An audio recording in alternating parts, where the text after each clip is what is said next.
안녕하세요. 파란만장한 인생사를 살고 있는 40대 초반 남자입니다. 어린 시절부터 지금까지 제 인생은 제대로 흘러간 적이 없던 것 같아요. 인생을 살다 보면 한 번씩 엇박자가 날 때가 있다고 하지 않습니까? 제 인생은 자꾸만 헛발질을 하는 순간이 있는 것 같습니다. 그리고 잘못된 헛발질은 큰 고통으로 다가왔습니다. 제 꿈은 단 하나였어요. 절대 돌아가신 아버지처럼 살지 않겠다는 다짐이었죠. 아들이 아버지처럼 살지 않겠다고 할 정도면 어떤 분이셨을지 예상이 되실 수도 있으실 겁니다. 저희 아버지는 그야말로 가장이나 아버지로서 제대로 된 역할을 해본 적이 없던 분이셨어요. 그래서 저는 어머니가 웃는 모습보다 우는 모습을 더 많이 기억하고 있을 정도랍니다. 생각해보면 어린 시절부터 부모님은 잘 맞는 구석이 없으셨어요. 성실한 어머니와 망나니 같았던 아버지가 만나 꾸린 가정은 눈물 마를 날이 없었죠. 심지어 아버지는 그 시절에 아파트도 있으셨어요. 할아버지가 장남인 아버지한테 결혼하면서 아파트를 해주신 겁니다. 하지만 아버지는 그 아파트를 물려받고도 제대로 된 가정을 꾸리지 못했어요. 왜냐하면 아버지는 가족보다 도박과 술이 먼저였던 분이셨거든요. 여러분 화투 쳐보셨나요? 명절에 가족들과 가볍게 하는 게 아니라 정말 돈을 걸고 하는 도박이었어요. 저희 사남매는 어머니가 혼자서 생계를 책임지면서 클 수밖에 없었습니다. 하지만 아버지의 도박 중독이 심해질수록 어머니는 눈물 마를 날이 없으셨어요. 한 번은 어머니가 숨겨둔 생활비를 들고 도박을 하고 온 아버지를 원망하며 말하셨습니다. 이 인간아, 자식들 다 배 굶길 거야? 대체 언제까지 이렇게 살려고 그러는 거야? 손댈 게 없어서 생활비에 손을 대? 내가 그 돈 다 잃을 줄 알았겠어? 나도 돈 벌어보려고 한 거야.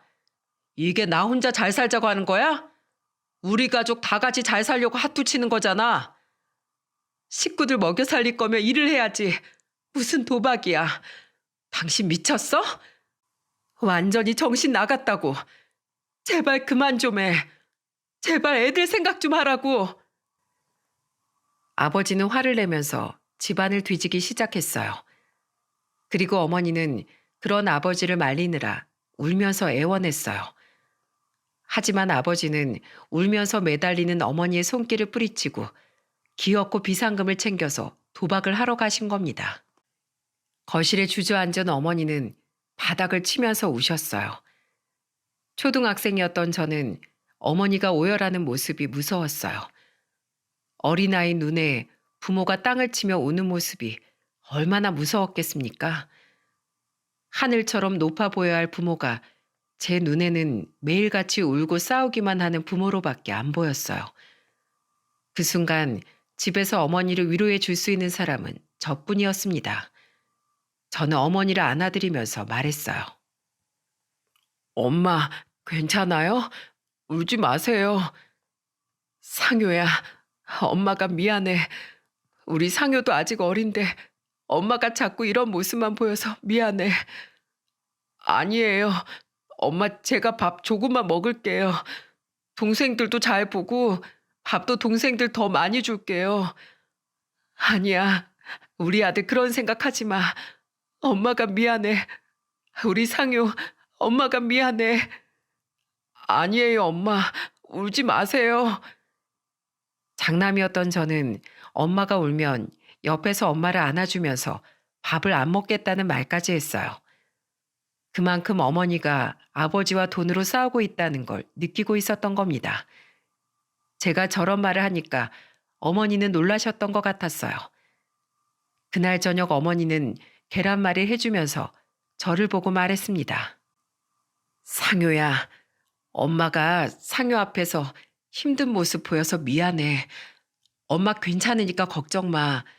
아직 너 어리잖아. 넌 초등학생답게 커야지. 저 학교에서 달리기도 1등하고 밥도 1등으로 먹어요. 그래서 엄마 지켜줄 수 있어요. 어머니는 저한테 늘 아이답게 크라고 말하셨어요. 그때 어머니는 자식이 어린 나이에 맞게 자라길 바라셨던 겁니다. 하지만 어머니의 바람은 쉽게 이루어지지 않았어요. 어느 날 아파트에 살고 있던 저희는 갑자기 이사까지 가게 됐어요. 어린 나이였던 저희 사남매는 그저 이사 간다는 사실에 들떠 있었습니다. 그래서 아무 생각 없이 어머니를 보면서 둘째 남동생이 이렇게 말했어요. 와, 엄마, 우리 이사 가요? 어디로 가요? 더 높은 집으로 가요? 더 높은 곳은 아니야. 지금 사는 집보다 좁긴 한데 엄마랑 더 잘 붙어 있을 수 있는 집이야. 와, 그럼 잠잘 때도 엄마랑 같이 잘 수 있어요? 어, 상원이는 엄마랑 자고 싶었어? 네, 난 엄마가 제일 좋아요. 정말 아무것도 몰랐던 저희는 아파트에서 빌라로 이사 가는 것도 모른 채 좋아했어요. 하지만 빌라로 이사 갈 때까지만 해도 괜찮았어요. 저희들 눈에는 아파트나 빌라나 다름없어 보였거든요. 하지만 이사를 다 하고 빌라에서 잠을 자던 어느 날 밤이었어요. 밤에 물을 마시러 나왔다가 어머니와 아버지가 방에서 하는 말을 듣게 된 겁니다. 어머니는 아버지를 원망하는 목소리로 말하셨어요. 이 인간아, 기어코 아파트 팔고 빌라까지 오니까 속이 시원해? 내가 집이랑 생활비는 건들지 말라고 몇 번을 말해. 가족들 다 사지로 몰아야 편하냐고. 내가 이렇게 될 줄 알았겠어? 나도 우리 식구들 다 같이 잘 살자고 이러는 거야. 돈 벌다 보면 이런 날도 있고 저런 날도 있는 거지. 기다려봐. 내가 여기서 더 좋은 집으로 꼭 가게 해줄 테니까. 차라리 나가서 일을 하면서 그런 말을 해. 도박으로 대체 무슨 돈을 벌겠다는 거야? 대체 언제까지 이렇게 살 건데? 아, 요즘 손맛이 좋아서 조금만 기다리면 금방이라니까. 딱 기다려. 내가 당신이랑 애들 제대로 호강시켜 줄게. 아버님이 주신 아파트도 다 날려먹고 우리 빌라까지 왔어. 가만히 숨만 쉬고 살아도 여기까진 안 왔다고, 이 인간아. 대체 어디까지 이뤄야 정신 차릴 건데. 내가 애들 보랴 식당 나가랴 얼마나 힘든지 알기나 해? 아, 그러니까 당신 힘들지 않게 해준다고. 아버지는 답답해하는 어머니를 보고도 계속 걱정 말라는 말만 했어요. 그런 아버지를 보면서 어머니는 한숨만 쉬셨어요. 문 너머로 들리는 두 분의 대화는 한숨 소리가 가득한 대화였습니다. 그때는 잘 알지 못했지만 제가 점점 커가면서 아버지가 어떤 사람인지 알게 됐어요. 아버지는 저희가 어릴 때 늘 이런 말을 했었거든요. 아빠 돈 벌어올게. 엄마 말 잘 듣고 있어. 그때는 정말 아버지가 일하러 가는 줄 알았어요. 저희가 너무 어리다 보니까 아버지는 저런 식으로 말하기만 했어요. 늘 어머니가 일을 나갔을 때 아버지는 돈 벌러 간다는 말만 하고 나가신 겁니다. 하지만 제가 한 살씩 먹을수록 아버지의 정체를 알게 됐어요. 그냥 술 좋아하는 도박꾼인 아버지의 실체를 알고 너무 큰 충격이었습니다. 그리고 아버지가 도박꾼이라는 걸 알았을 땐 제가 이미 중학생이었죠. 중학생이 됐을 땐 빌라에서 또다시 작은 주택으로 이사까지 했을 때였어요. 어머니는 한숨을 쉬면서 저를 보며 말씀하셨습니다. 너희들한테 면목이 없다. 엄마가 너희한테 이렇게 사는 모습만 보여서 미안하다. 미안해야 될 사람은 따로 있는데 왜 엄마가 그런 말을 해요? 이렇게 된 거 다 아버지 때문이잖아요. 저도 이제 다 알아요. 그러니까 맨날 엄마 혼자 전전긍긍하지 마세요. 우리 이제 어떻게 살아야 하니? 네 아버지 정신 못 차리고 사는데 정말 속 터져서 죽겠다. 어머니는 아버지의 도박에 하루하루 근심이 늘어갔어요. 사남매가 커갈수록 집이 점점 안 좋아졌습니다. 아파트에서 빌라, 빌라에서 허름한 주택까지 이사 오다 보니까 어머니는 불안해하셨습니다. 그런데 그날 저녁 아버지는 그런 어머니 속도 모르고 술에 잔뜩 취해서 들어오셨어요. 그런 아버지를 보면서 어머니는 답답한 듯 소리치셨습니다. 이 인간아, 누구 때문에 여기까지 왔는데 술까지 마시고 들어와? 당신 미쳤어? 아, 속상해서 술 좀 마시는데 그것도 못해? 당신이 왜 속상해? 당신이 도박으로 혼자 다 날려먹고 뭐가 속상하고 억울한 건데?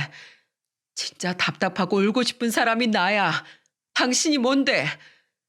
그래, 다 내 탓이다. 자식들도 죄다 당신만 챙기고 아버지가 집에 오든 말든 신경 하나 안 쓰고 나 이 집에서 투명인간이잖아. 당신이 한 번이라도 애들을 봐줬으면 애들이 당신한테 그럴 수 있겠어? 애들 보기 부끄럽지도 않아? 그래, 내가 죄인이다. 내가 죄인이라고. 아버지는 집까지 날려먹고 당당하셨어요. 어머니는 그런 아버지만 보면 한숨만 쉬셨어요. 제가 중학생이 됐을 때도 아버지는 도박을 끊지 못하셨어요. 도박은 손을 잘라야 끊을 수 있다는 말도 있지 않습니까? 이미 그 정도 되니까 도박과 아버지는 때려야 뗄 수 없는 사이가 된 겁니다. 어머니는 그런 아버지를 대신해서 돈이 되는 아르바이트는 모조리 하면서 다니셨어요. 그래서 집에 오면 어머니는 늘 앓는 소리를 내셨답니다. 막내 여동생은 힘들어하는 어머니 옆에 붙어서 어깨를 주물러 주기도 했어요. 엄마, 시원해? 이제 어깨 안 아파? 그래, 우리 막내딸 손이 악손이네. 엄마 어깨가 싹 다 나았어. 진짜? 그럼 엄마 이제 어깨 다 나았어? 어, 엄마 이제 괜찮아. 고마워, 우리 딸. 하루 종일 힘들게 일하고 온 어머니는 사남매와 있는 걸 굉장히 좋아하셨어요. 그런데 그때 집에 온 아버지가 막내 여동생을 보며 말했습니다. 넌 아버지가 왔는데 인사도 안 해? 네 아버지도 일하다 온 거잖아. 다녀오셨어요? 이놈의 집구석은 아버지 알길 개똥으로 안 해. 그러니까 내가 집에 오기 싫은 거야. 에이, 밥이나 내놔. 어머니는 아버지의 호통에 막내 동생을 데리고 방으로 가셨어요. 아버지가 술만 마시면 폭언을 하는 탓에 어머니는 아버지가 혹시나 손찌검이라도 할까 싶어서 그랬던 겁니다. 제 눈에 아버지는 무능력하고 목소리만 큰 사람이었어요. 그래서 머리가 커갈수록 아버지한테 대들기도 많이 했죠. 그날도 아버지를 보면서 소리치며 말했던 기억이 납니다. 아버지만 오면 왜 다들 말도 안 하는지 알아요? 매번 이런 식이잖아요. 아버지야말로 가족들 어떻게 사는지 관심도 없고 오로지 술이랑 화투밖에 없죠? 뭐야? 네가 지금 나한테 한번 해보자는 거야? 엄마가 아버지 때문에 얼마나 고생하는지 알면 아버지가 이러면 안 되는 거잖아요. 엄만 어떻게든 살아보겠다고 매일같이 일하는데 아버지 뭐 하는 건데요? 이게 진짜 어디서 대들어? 너무 화가 나서 아버지와 말다툼을 하던 중에 아버지는 제 뺨을 치려고 하자 어머니는 방에서 나오다가 그런 아버지를 막으면서 소리쳤습니다. 어딜 손대려고 그래? 당신 미쳤어? 그럴 거면 나가.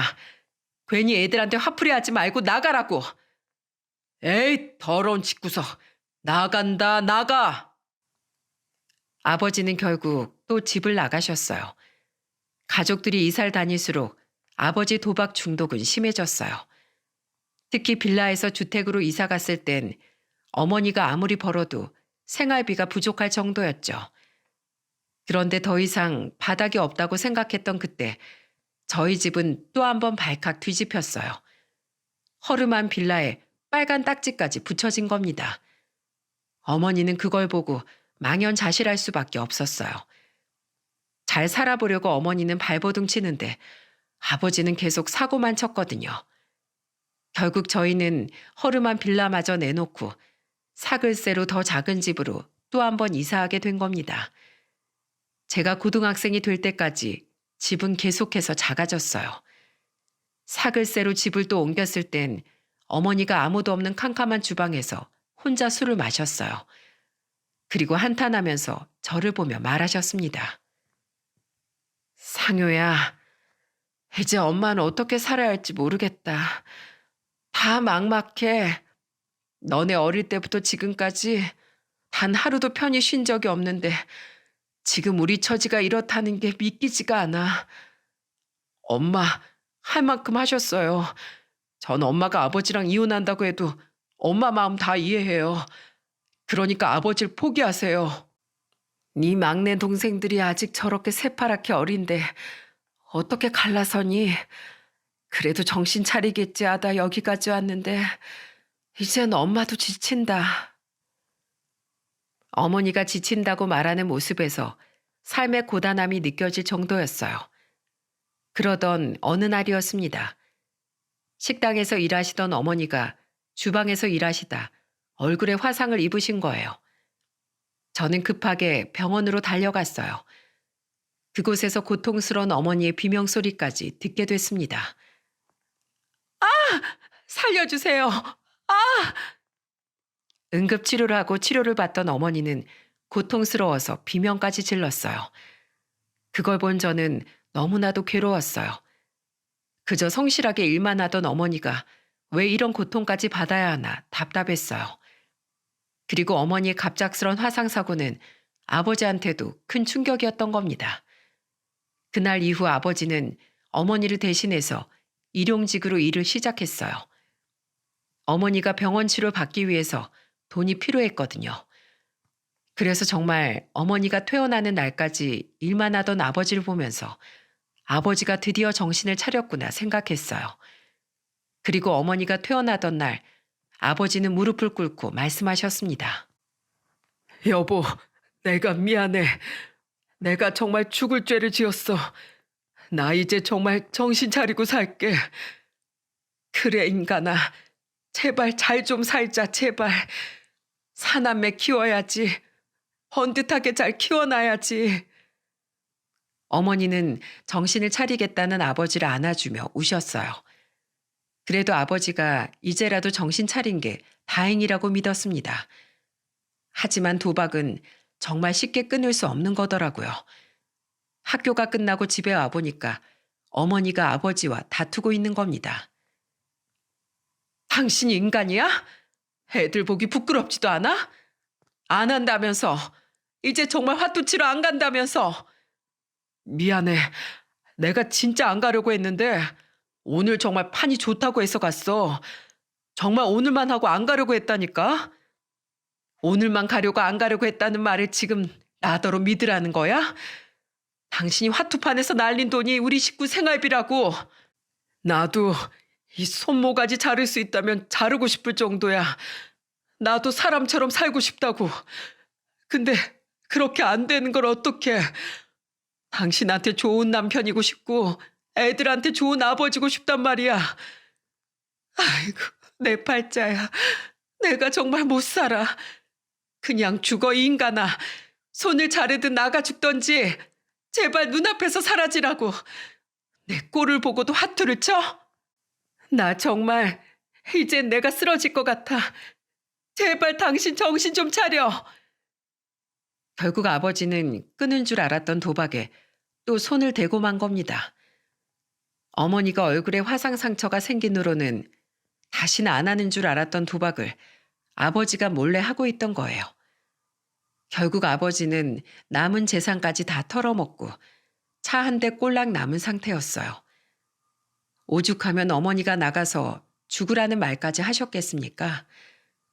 그날 이후 한동안 아버지는 엄청 조용히 지내셨어요. 그러던 어느 날 아버지가 갑자기 통닭을 사오신 거예요. 한 번도 그런 적이 없던 아버지 모습에 저는 이제야 아버지답게 보였죠. 그날 아버지는 통닭을 3마리나 사오셨고 잘 먹고 있는 저희를 보면서 말하셨어요. 녀석들 아주 잘 먹네. 이렇게 통닭 좋아하는 줄 알았으면 아빠가 진작에 좀 자주 사다 줄 거 그랬네. 처음 보는 아버지 모습에 저는 너무 당황스러웠어요. 그런데 아버지가 그때 어머니한테 흰 봉투를 건네면서 말했습니다. 여보, 나 때문에 많이 고생하지? 자, 이거 받아. 뭐야? 당신 설마 또 핫도 치러 간 거야? 아니야. 이거 정말 도박이랑 관련 없는 돈이야. 진짜야. 그럼 당신이 이런 돈이 어디서 난 거야? 사실 나 차 팔았어. 이젠 타고 다닐 필요 없을 것 같아서. 이 인간아, 언제 사람 될래? 차를 또 왜 팔아? 일구할 생각을 해야지. 이제 우리 남은 것도 하나 없이 어떡할 거야? 아휴, 못 산다, 못 살아. 아이고, 내가 저런 놈을 만나서 내 인생이 이게 뭐야? 여보, 미안해. 내가 정말 못난 남편이야. 내가 없어져야 당신이 편할 거야. 내가 정말 당신한테 너무 미안해.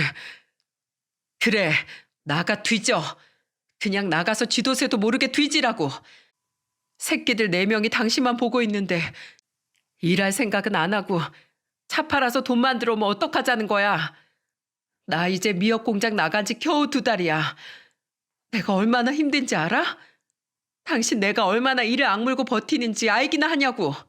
미안해 여보. 그리고 얘들아, 아빠가 너희한테 참 미안하다. 아버지는 가족들을 보면서 고개를 숙이고 울기 시작했습니다. 통닭을 먹고 있던 사남매는 어리둥절해했어요. 그렇게 아버지는 미안하다는 말만 반복하면서 한참 동안 우셨어요. 그러더니 자리에서 일어나 어머니를 보면서 말하셨습니다. 여보, 나 나가서 술 한잔 마시고 올게. 그래, 나가. 내 눈에 띄지 말고 그냥 나가. 차라리 안 보는 게 편해. 어머니는 아버지가 나가거나 말거나 신경도 안 쓰셨어요. 그런데 그건 아버지의 마지막 고해 성사였어요. 아버지는 그날 이후로 돌아오지 않으셨습니다. 아버지는 삶을 마감하기 위해서 마지막으로 어머니께 200만 원을 주셨던 거예요. 그때 아버지는 정말 죽어야 도박을 끊을 수 있다고 생각하신 겁니다. 아버지가 싸늘한 주검으로 발견됐을 때 어머니는 오열하면서 우셨어요. 넌 살아서도 날 괴롭히더니 죽을 때까지 이렇게 날 괴롭혀? 이렇게 죽으면 나보고 어떻게 살라는 거야? 차라리 그때 잘 살아보고 싶다고 나한테 부탁이라도 하지 그랬어. 살려달라고 했어야지. 나보고 애들 데리고 어떻게 살라고 이렇게 가는 거야. 어머니는 마지막에 아버지가 200만 원을 주고 간 게 마음에 걸린 겁니다. 게다가 마지막 순간에 모진 말까지 내뱉은 게 어머니는 너무 미안하다며 자책까지 하셨어요. 심지어 어머니는 아버지 빈소에서 가슴을 내리치면서 오열하면서 이런 말까지 하셨습니다. 여보, 내가 미안해. 내가 잘못했어. 그러니까 제발 돌아와. 애들 크는 거 같이 봐야지. 정말 아버지는 끝까지 어머니 마음에 한 덩이 짐까지 얹어주고 가셨어요. 이런 부모님을 보고 자라서 그런지 저는 절대 아버님처럼 안 살겠다고 다짐했어요. 무능력한 아버지가 되느니 차라리 노총각이 되겠다고 다짐할 정도였습니다. 집안 형편상 저는 고등학교를 졸업하고 대학 진학까지 포기했어요. 그리고 직업군인으로 12년 동안이나 살았습니다. 하지만 저도 나이가 들다 보니까 번듯하게 살면서 정말 내 가정을 꾸리고 싶은 욕심이 생겼어요. 술, 담배도 안 하고 그저 성실함을 무기로 살고 있던 저는 정말 좋은 가장이 되어줄 거라고 다짐했습니다. 돈을 더 많이 벌기 위해 경호원으로 일하다가 한 회사의 보안 팀장으로 입사를 하게 됐어요. 그래도 회사 보안 팀장이 되니까 월급도 잘 들어오고 안정감이 들었습니다. 직업을 바꿔가면서 안정을 찾을 쯤에 저는 아내를 소개로 만나게 됐어요. 아내는 콜센터 직원으로 일하던 사람이었는데 야무진 성격에 똑 부러졌습니다. 대화가 잘 통해서 자주 만나다 보니 어느새 연인으로 발전되어 있었죠. 그렇게 연애하는 동안 싸움 한 번 없이 1년 반이나 만날 수 있었어요. 그때 저는 아내와 정말 운명이라고 생각할 만큼 잘 맞는 부분이 많았습니다. 아내는 저와 같은 가정 형편이었거든요. 그래서 결혼에 대해 이야기할 때 아내는 진지한 목소리로 말했어요. 난 맞벌이 해도 되니까 꼭 내 자식한텐 아낌없이 다 해줄 거야. 난 외동딸이긴 했는데 엄마가 너무 나만 보고 살아서 너무 답답했어. 그래서 내 딸은 하고 싶은 거 다 해주면서 자유롭게 살게 해주고 싶어. 나도 아이가 생기면 애들 앞에선 싸우지 않고 꼭 좋은 것만 주면서 키울 거야. 오빠, 우리 정말 잘 살자. 나도 오빠한테 잘할게. 그때 아내와 미래를 약속하면서 정말 행복했어요. 그리고 처음 예비 처가에 인사 갔을 때 아내가 왜 예비 장모를 답답하게 생각했는지 알 수 있었습니다. 같이 밥을 먹으면서도 예비 장모는 아내를 보면서 걱정하는 목소리로 말했어요. 너 영양제는 챙겨 먹고 있는 거지? 엄마가 먹으라고 준 건 다 먹어야 돼. 알겠어. 걱정하지 마. 내가 알아서 잘할게. 네가 뭘 알아서 해. 맨날 이 엄마가 다 해줘서 하는 것도 없으면서. 엄마가 알아서 해주는 게 문제라니까. 걱정 마. 나도 이제 내 가정 꾸리고 잘 살 거야. 우리 오빠 봐. 엄청 듬직하지? 예비 장모는 해맑은 아내를 보면서 한숨을 푹 쉬셨어요. 그러면서 저를 보더니 걱정스러운 목소리로 말씀하셨습니다. 우리 사라가 좀 철이 없는데 잘 부탁할게요. 아닙니다. 사라가 어머님 눈엔 그렇게 보여도 오히려 저를 더 챙겨주고 있어요. 그래서 저도 많이 의지하고 있어요. 그렇다면 다행이네요. 우리 사라가 그렇게 누굴 먼저 챙기고 아껴주는 모습은 처음 보는데 둘이 잘 살아봐요. 네, 걱정 마십시오. 그때 예비 장모의 걱정 가득한 모습이 저는 그저 딸을 시집 보내는 엄마의 걱정인 줄로만 알았어요. 그리고 제가 의심의 여지가 없었던 건 아내가 저희 집에 인사 갔을 때도 정말 살갑게 잘했기 때문이에요. 어머니가 얼굴에 화상 흉터가 있으셔서 미역 공장과 집만 다닐 정도로 사람 얼굴을 제대로 못 보셨거든요. 그래서 그날 제가 예비 며느리와 인사 간다고 했을 때도 걱정이 많으셨어요. 사남매 중에 제가 제일 마지막으로 결혼하는 건데도 어머니는 적응이 안 된다고 하셨죠. 그때 저는 어머니를 보며 말했습니다. 엄마, 화상 흉터 부끄러운 거 아니에요. 저는 어머니가 얼마나 치열하게 살았는지 보여주는 징표라고 생각해요. 그러니까 너무 감추려고 하지 마세요. 상효야, 엄마가 못나서 미안하다. 우리 상효처럼 좋은 마음으로 살아야 하는데 내가 부끄럽네. 아니에요. 전 어머니가 최선을 다하셨다는 거 알아요. 그러니까 너무 상심하지 마세요. 그리고 제 여자친구 그런 사람 아니에요.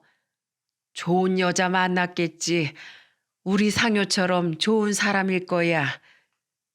어머니는 한껏 걱정하던 마음을 조금은 내려두셨어요. 그리고 정말 아내가 인사 왔을 때 아내는 제 예상처럼 정말 어머니께 예의를 다 갖춰서 인사를 드렸습니다. 그때 어머니가 주방에서 음식을 식탁으로 옮길 때도 아내는 벌떡 일어나 같이 접시를 들며 말했습니다. 어머님, 제가 같이 할게요. 아이고, 가만히 있지 뭘 또 움직여요. 팔도 얇아서 힘들어 보이는데. 저 이래봬도 엄청 튼튼해요. 끄떡 없어요. 아내가 어머니께 살갑게 먼저 말을 걸고 같이 있는 걸 보니까 저도 흐뭇했어요. 그러면서 아내가 어머니께 진지한 목소리로 말했습니다. 어머니께서 최선을 다해서 키워주신 상효 씨랑 저 행복하게 살게요. 그러니까 어머님 너무 걱정 마세요. 제가 아직 서툴러 보이시겠지만 어머니께 자주 와서 배울게요. 요즘 젊은 사람들이 나보다 더 잘할 텐데 뭘. 난 그저 둘이 잘 사는 모습만 보면 되니까 신경 쓰지 마요. 저 이제 이 집 며느리면 여기 딸이나 마찬가지잖아요. 그러니까 딸처럼 다 알려주시면 제가 다 해볼게요. 어머니는 애교스럽게 말하는 아내가 귀여워 보이셨는지 크게 웃으셨어요. 그때 아내와 같이 웃는 어머니를 보면서 평생 이렇게 웃을 일만 생기길 바랬습니다. 그리고 저는 아내와 결혼해서 행복한 가정을 꾸렸어요. 같이 가정을 꾸리고 저는 이제 행복한 일만 가득할 거라고 생각했어요. 그런데 결혼 후 아내는 조금씩 달라진 모습을 보였습니다.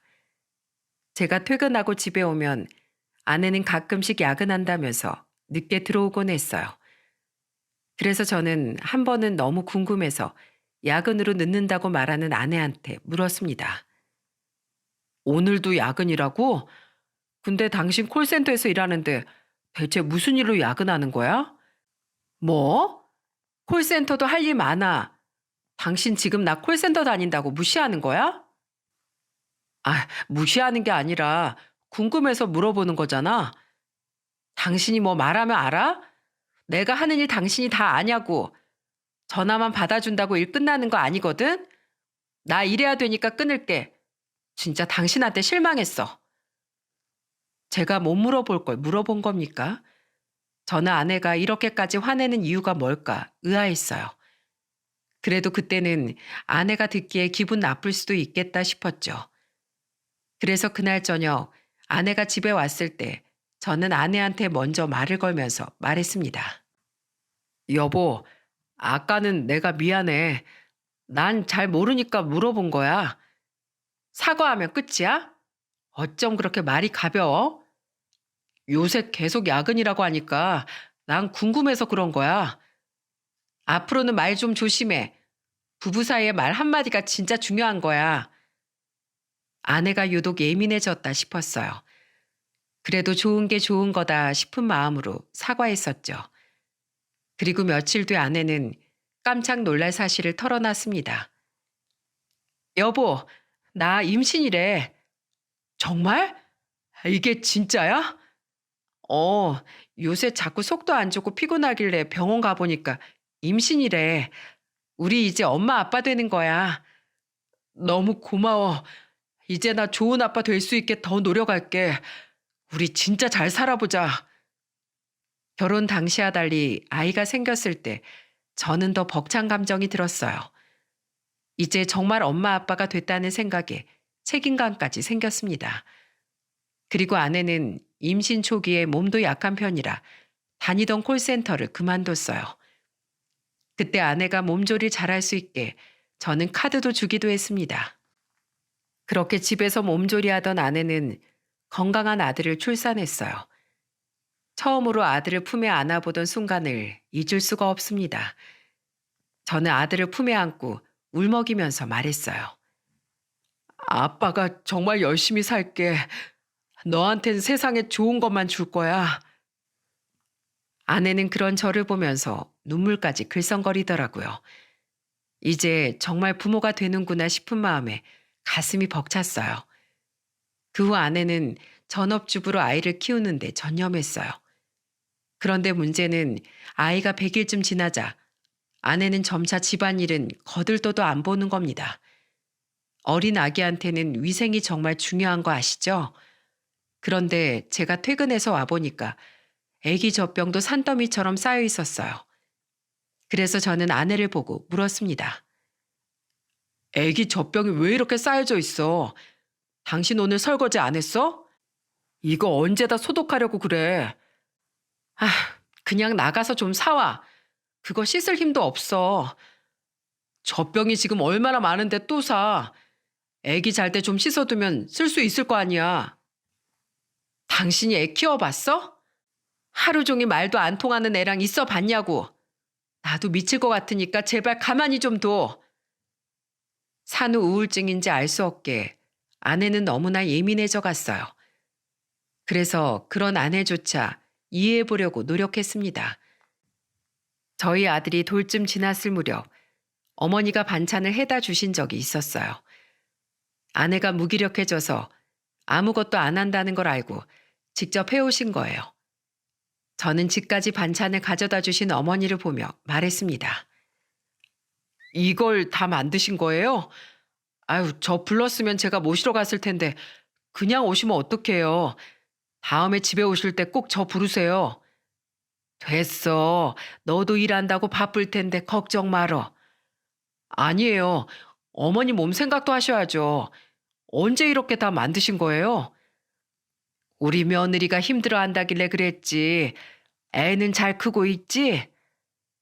어머니는 아내가 힘들어 한다는 소리에 반찬까지 챙겨다 주셨어요. 그런데 그때 아내가 아이를 재우고 나오다가 어머니가 가져오신 반찬을 보고 코를 막으면서 말하는 겁니다. 아, 어머님, 이걸 지금 먹으라고 가져오신 거예요? 저 이런 거 안 먹어요. 장아찌에 멸치에다가 이런 거 싸고 양만 많은 거잖아요. 난 네가 집에서 혼자 밥도 잘 안 챙겨 먹는다길래 챙겨온 건데 그렇게 싫을 일이니? 네, 전 이런 거 싫어요. 아내의 아나무인 같은 태도에 저는 깜짝 놀랐어요. 그래서 저는 그런 아내를 말리면서 소리쳤습니다. 당신 지금 뭐 하는 거야? 여기까지 당신 생각해서 직접 해오신 건데 그렇게밖에 말 못해? 내가 뭐 해달라고 했어? 어머님이 그냥 해오신 건데 내가 무조건 좋다고 할 이유는 없잖아. 뭐? 당신이 배달 음식만 먹는다고 하니까 어머닌 당신 집밥 해주고 싶어서 만들어 오신 거잖아. 그럼 감사하다고 해도 모자랄 판에 그걸 지금 말이라고 해? 당신 그럴 거면 카드도 내놔. 맨날 배달만 시키고 애 이유식도 제대로 준비 안 하는 거 내가 모를 줄 알아? 내가 언제? 마트 가서 사는 거 다 우리 아들 해주려고 산 거야. 금액만 봐도 당신 이유식만 안 하는 거 딱 알겠다. 그렇게 돈 막 쓸 거면 카드 내놔. 1년째 당신 위해서 노력하고 있는데 왜 맨날 당신만 힘들다고 그러는 거야? 서로 배려하고 어느 정도 노력을 알아줘야지. 그러자 아내는 제 말에 한숨을 푹 내쉬었어요. 그러더니 눈물을 글썽이면서 말하는 겁니다. 내가 애 낳고 감정 조절이 잘 안 되는 것 같아. 미안해. 어머님 죄송해요. 제가 요즘 너무 힘들어서 그랬어요. 죄송합니다. 아내는 그렇게 말하더니 방으로 들어가 버렸어요. 어머니는 그때 저를 다그치듯 말했습니다. 넌 왜 화를 내고 그래? 그래도 네 아내인데 좋게 좋게 말해야지. 죄송해요. 이런 모습 보여드리고 싶지 않았는데 요즘 저 사람이 대체 마트에서 뭘 하는지 돈을 너무 많이 써서요. 대체 얼마나 쓴다고 그래? 애 있는 집에서 돈 많이 드는 거야. 당연하지. 한 번 갈 때마다 20만 원, 30만 원씩 쓰는 게 이해가 안 가요. 대체 뭘 그렇게 사는지 모르겠다니까요. 집에 와보면 먹을 게 있는 것도 아닌데 저도 답답해요. 뭐?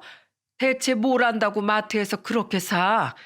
처가에 보낼 것도 같이 사는 거 아니냐? 그 정도면 두 집은 먹고 살겠네. 어머니의 말에 아내가 혹시 처가에 필요한 걸 같이 사나 싶었습니다. 하지만 이걸 물어볼 수도 없고 찜찜했어요. 그런데 언제부턴가 장모가 저희 신혼집에서 집안일을 해주고 있는 거예요. 심지어 집안에 있는 속옷 빨래까지 장모가 하는 걸 보고 저는 기겁했어요.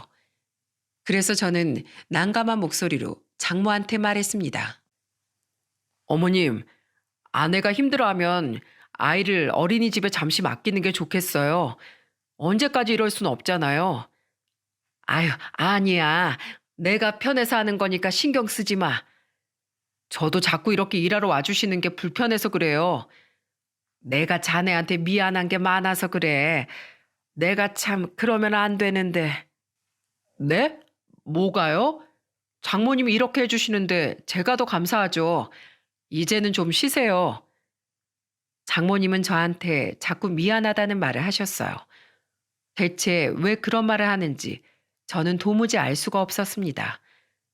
그런데 며칠 뒤 저는 깜짝 놀랄 말을 듣게 됐어요. 그것도 어머니를 통해서 말이죠. 어느 날 어머니가 저한테 다급한 목소리로 전화로 말하시는 겁니다. 상효야, 내가 마트에서 새 얘기를 봤는데 아무래도 이상해. 뭘 사도 꼭 2개씩 사고 있어. 그런데 친정에 보내는 것 같진 않어. 남자 속옷도 사던데 네가 한번 오늘 저녁에 봐라. 네? 정말요? 예, 제가 한번 볼게요. 저희 신혼집이 친정과 시댁이 모두 가까웠기 때문에 아내가 마트에 간 걸 어머니가 딱 보신 거예요. 그래서 그날 저녁 저는 어머니 말대로 마트에서 뭘 샀나 찾아보려고 했어요. 그런데 아내가 사온 물건들이 안 보이는 겁니다. 그래서 아내한테 궁금한 목소리로 물었어요. 여보, 오늘 마트 다녀온 거 아니야? 장 봐온 거 다 어딨어? 아, 그거 이유식 재료 사온 거지. 손질해서 큐브에 얼려놨어. 왜? 당신 뭐 찾아?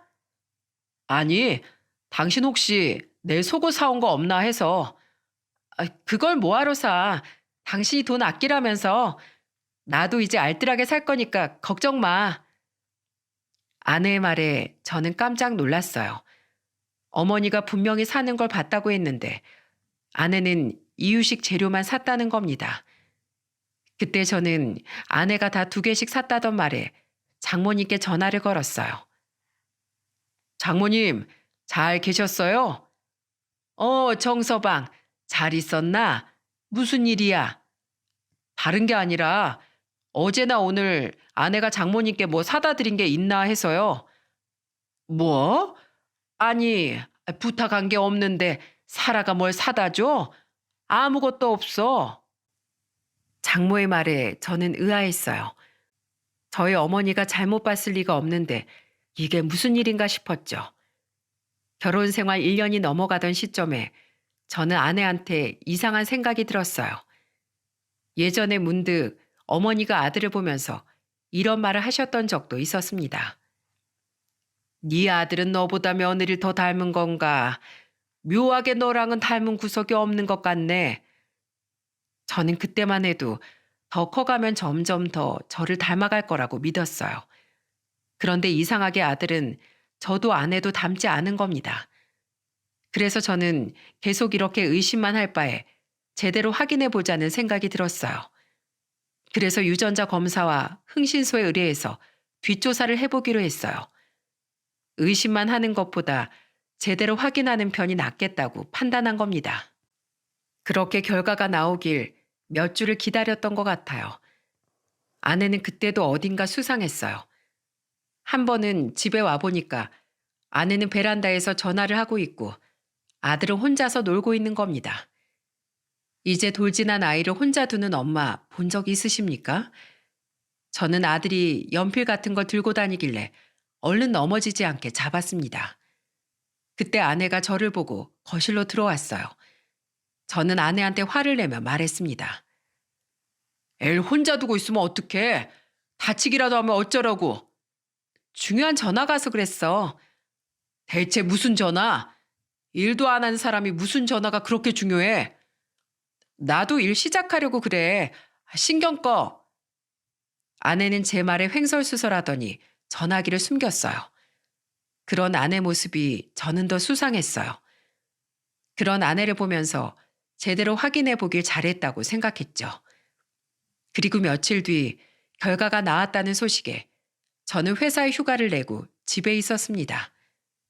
그때 아내가 잠시 외출해서 저는 어머니께 집에 와달라고 부탁했어요. 그리고 어머니는 집으로 잠시 와서 아들을 봐준다고 하셨죠. 그런데 그날 저는 정말 충격적인 사실을 받아들게 된 겁니다. 바로 아들이 제 아들이 아니었던 거예요. 큰 충격을 받은 저는 유전자 검사 결과와 흥신소에서 넘겨받은 아내의 추악한 거짓말을 알게 됐습니다. 바로 아내가 바람을 피고 있던 거예요. 그리고 그 상간남은 알고 보니까 아내가 신혼 초에 술집에서 만난 남자였어요. 참을 수 없는 분노에 모든 걸 들고 집으로 갔습니다. 그런데 아내가 저희 어머니께 화를 내고 있는 게 아니겠어요? 어머님, 복달아나니까 눈으로만 보세요. 제가 몇 번을 말해요. 그런 얼굴로 애를 보면 어떡해요. 좋은 것만 보여줘도 모자랄 판에 어머님 얼굴 보고 애가 삐뚤어지면 책임지실 거예요? 뭐야?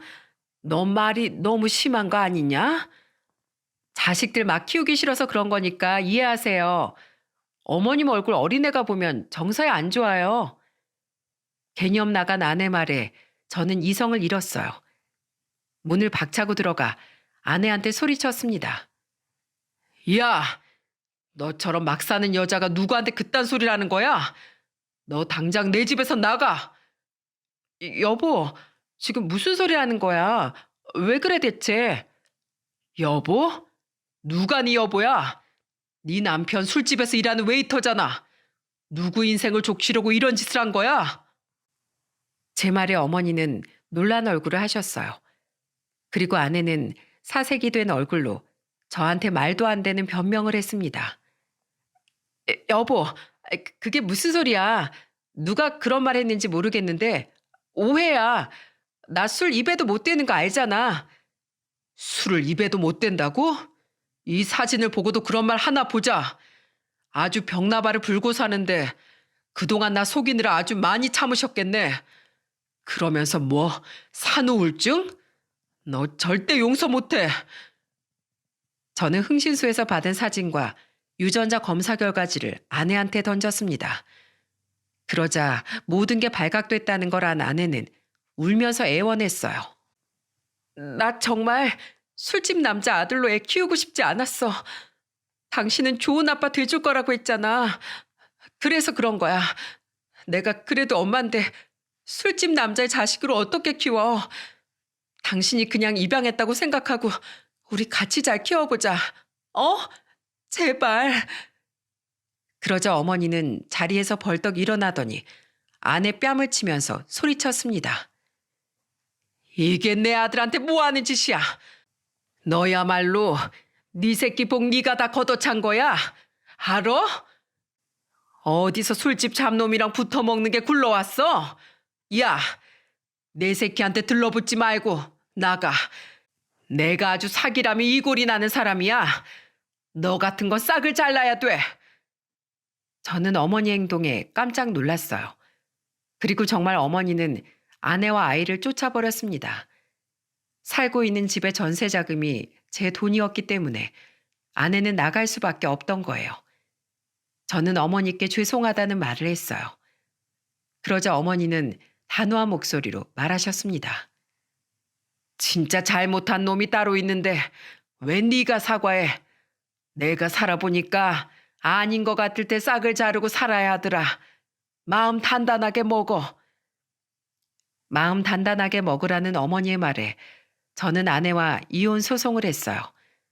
그러자 장모까지 찾아와 울면서 애원하더라고요. 하지만 저는 한치의 흔들림도 없이 말했어요. 자식 잘못한 거 덮어주는 것도 죄예요. 무조건 아껴준다고 자식 위하는 거 아닙니다. 그러니까 자식 교육 제대로 시키고 평생 옆에 끼고 사세요. 정서방, 내 죄야. 그러니까 날 원망하고 내 딸은 한번 봐줄 수 없겠나? 이미 끝났어요. 다 자식 잘못 키운 죄라고 생각하고 사세요. 그렇게 저는 단호한 마음으로 이혼을 했어요. 그 과정에서 각종 위자료 소송과 정신적 피해 보상, 그리고 상간남까지 모조리 다 법의 심판대에 올렸습니다. 뭐든지 일한 만큼 돈 벌고 죄 지은 만큼 벌을 받아야 마땅하지 않겠습니까? 그런데 웃긴 건 전 아내는 일자리도 없고 돈도 없어서 모든 돈도 다 장모가 감당해야 했어요. 딸도 모자라서 애까지 있으니까 장모가 제대로 쉴 틈이 없을 정도였습니다. 하지만 저는 끝까지 위자료를 받아낼 거예요. 이혼 후 저한테 매달리는 전 아내를 보면서 인간이 정말 어디까지 뻔뻔할 수 있나 싶더라니까요. 그 후 저는 어머니를 모시고 살고 있습니다. 이제는 제 인생의 가장 소중한 어머니를 위해 살려고 합니다. 어떻게 보면 저를 구해준 사람은 어머니나 다름없다고 생각해요. 그리고 정말 제가 행복할 수 있는 길은 어머니의 행복이라는 걸 다시 느꼈습니다. 물론 제가 잘 살면 어머니가 더 좋아하시겠죠. 하지만 저는 결혼을 급하게 생각하지 않고 오히려 좀 멀리 두려고 해요. 한번 겪어보니까 좋은 가정은 제가 건강하고 가치관이 바로 잡혔을 때 이루어진다고 생각해요. 또 아이한테도 떳떳한 부모가 되려면 지금의 상처를 극복해야 된다고 판단했어요. 제 파란만장한 사연 들어주셔서 정말 감사드려요. 저 같은 사람도 꿋꿋하게 사는데 지금 힘든 위기에 있는 분들에게 힘이 되었으면 좋겠습니다. 그리고 저에게 귀한 조언을 남겨주신다면 가슴에 새기고 살겠습니다. 모두 감사드립니다.